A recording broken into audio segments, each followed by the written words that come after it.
नमस्कार. आज नवरात्रातली आयुध नवमी. आपल्या भारतीय संस्कृतीमध्ये झाडं, पानं, फुलं, पक्षी, प्राणी, हत्यारांना सुद्धा मान दिलेला आहे की ज्या योगे एक नम्रता त्यांच्याबद्दल आणि त्यांच्याबद्दल एक म्हणजे आदर सन्मान हे दाखवता म्हणून हत्यारांची सुद्धा पूजा. आता आज याला आयुध नवमी का म्हणतात? तर महिषासुराला मारण्याचं युद्ध, देवीचं आणि महिषासुराचं युद्ध हे 9 दिवस चाललं होतं. आणि ज्या वेळेला महिषासुराचा वध केला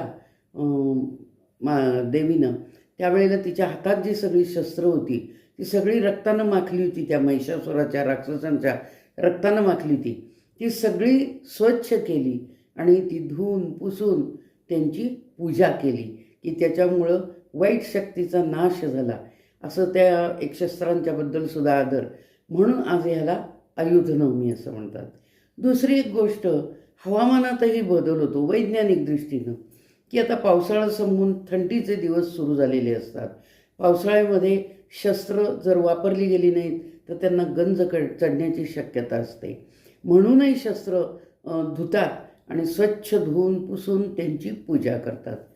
आता पांडवांची जी एक कथा आहे की पांडव ज्या वेळेला अज्ञातवासातून आले त्यावेळेला त्यांनी पण आपली शस्त्र शमीच्या झाडावर ठेवली होती आणि त्यांची पूजा केली होती. तर अशी एक त्या शस्त्रांच्याबद्दल अशा एक कथा आहेत.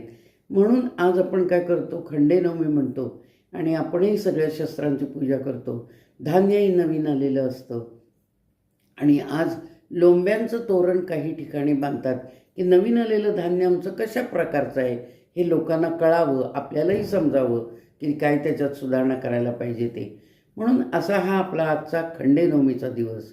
आणि देवीनं महिषासुराचा वध केला आणि आपल्या शस्त्रांची सगळी पूजा केली. म्हणजे बघा की देवसुद्धा आपल्या शस्त्रांची पूजा करतात आणि त्या शस्त्रांच्याबद्दल आदर राखतात आणि गरज पडली तरच ती उचलतात, हेही त्यात महत्त्वाचं आहे.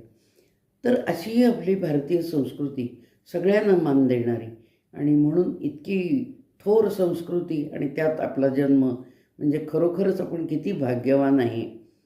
धन्यवाद. मला जी माहिती होती ती मी दिली, आपल्याला समोर सादर केली, वाचली ती. आणि माझ्या चॅनलला सबस्क्राईब करा, कॉमेंट्स द्या.